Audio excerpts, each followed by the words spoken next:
Here's an exercise demonstration video for the banded side step. Now I have a small loop therapy band here.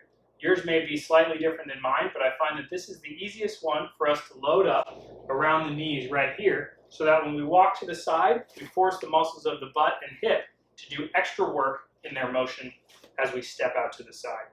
Now here's the easiest way that I've found to put these pesky bands on and off.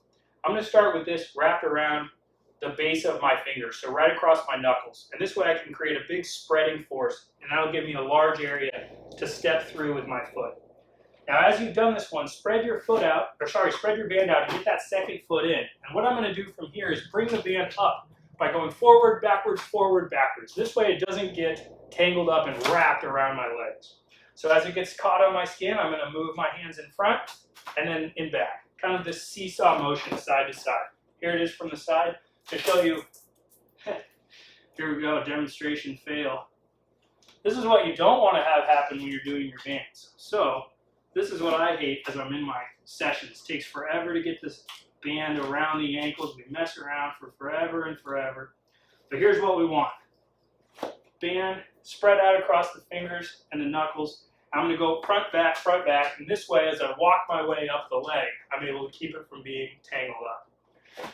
Now, I like to load this up just above the kneecap. And when I'm done, what I'm going to do is bring my hand to the center, and that's going to be my release point.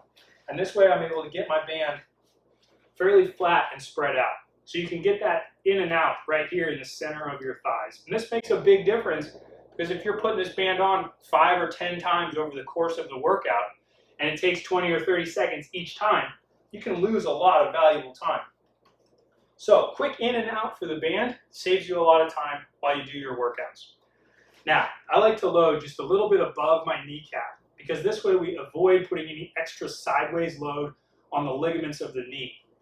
Sometimes you can bring this down lower than the kneecap, or you might even want to put it down around your ankles, particularly if you feel strong and your band is a little bit lower resistance. This can be a really effective way to get a long lever to challenge these muscles of the hip. That being said, it puts more load on the knee ligaments. So, as I like to do this above the knee, this way, as we do our banded side step, we're able to train those muscles of the glute and hip without putting any load through the ligament of the knee. So as we do this one, starting from the side, what we want to do is maintain proper posture, a little bit of tone in the abs and glutes, and from here what I'm going to do is step out to the side while maintaining that rigidity in my abs and in my glutes. And so as we're doing this one, it's kind of like a sideways walking motion, but we want to keep our upper body fairly tall and with good posture.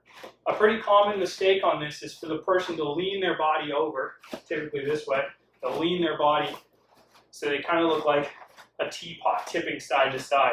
If you feel like that's you, you can put your arms out to the side and use the level line of your arms to help keep your body neutral and vertical. And as you're doing this one, what we're really wanting to pay attention to is the squeeze here in your glutes, and especially on the side as we step out. That's going to put this muscle responsible for creating the movement out to the side, and it's also going to leave the other leg responsible for a contraction of support, so we don't just collapse once we go to one foot stance.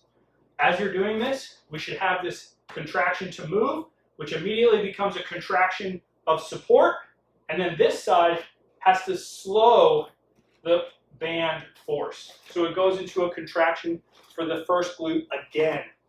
So just to keep it clear in your mind here, we have the contraction of support, the contraction of movement, the new contraction of support, and then the contraction of eccentric loading as we try to bring that foot underneath us for the next step. So there's 3 ways for you to work the muscles, and that's why I ask people to have a good focus when they do the band stuff. Not only are these movements very important from a rejuvenation standpoint, but by really thinking about what we're doing, we can make sure that we're including the right muscles and we're starting to break out of those compensation patterns which you may find yourself in. If you just keep doing what you're doing, you may strengthen that compensation pattern rather than tuning up the correct muscle which should be doing the work.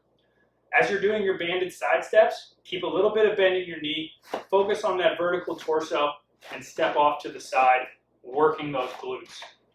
When you feel ready to take this one to the next level, you can descend down into a partial squat and keep the same mechanics and the same posture as you walk side to side. Remember, again, we need that contraction support and contraction of movement as you walk yourself off to the side. And you can see, even in this video demonstration, I'm giving myself a little bit of a reminder by putting one hand on my stomach and one hand on my chest. That's going to give me the proper position and alignment. If you view this one from the side, remember that when we're vertical and stepping to the side, you should only have that profile view of the body. This is going to be our proper movement with no leaning at the hip and, of course, no rotation. When you're doing your banded steps, make sure you're focusing on the precise details and don't neglect to keep the breathing pattern going because you'll want to bring fresh oxygenated blood to those working muscles. That can go a long way to alleviate what I know is a very intense but localized discomfort. So when you feel those muscles burning, try to rejoice in the fact that you're doing the right thing to train those muscles rather than be worried about how intense the feelings are. Now finally, to get out of this band, again to save time, the hands go into the center, and this way as I come around to the side, I'm able to get this band off my knee, and now I can go forward, backwards, until I get this thing down, and now I'm able to step out quickly. All right, hope this video was helpful, and I'll see you next time.